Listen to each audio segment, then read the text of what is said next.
namni rakkattee rakkoo adda addaa keessa galtee gara ittiin baatu dhabdee rakkataa jirtu kanillee hin rakkatiin ganaa sirra ga'uun malaa dhagahitii lafa kaadhu si fayyada akkas jedhan inna min asbaabi tafriijil humuumii jedhan karaan namni tokko yoo rakkate rakkoo keessaa ittiin ba'u jedhan furmaata argatu an yakuuna laka camalun saalihun baynaka wa bayna Allah hojiin khayriin dalagaa bareeddu wahii siif yedduu keetiif yedduu rabbii keetii jiraachuudha jedhan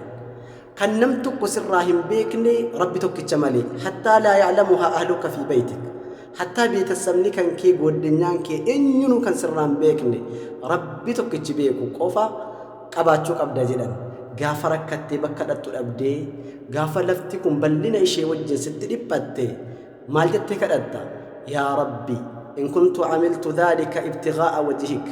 yaa rabbi yoonan hojii kana waan khayrii kana si'ii jecha hojjedhe rakkoo amman keessa galee narraa saaqi yaa rabbi jettee kadhatta wallaahi tanfakku canka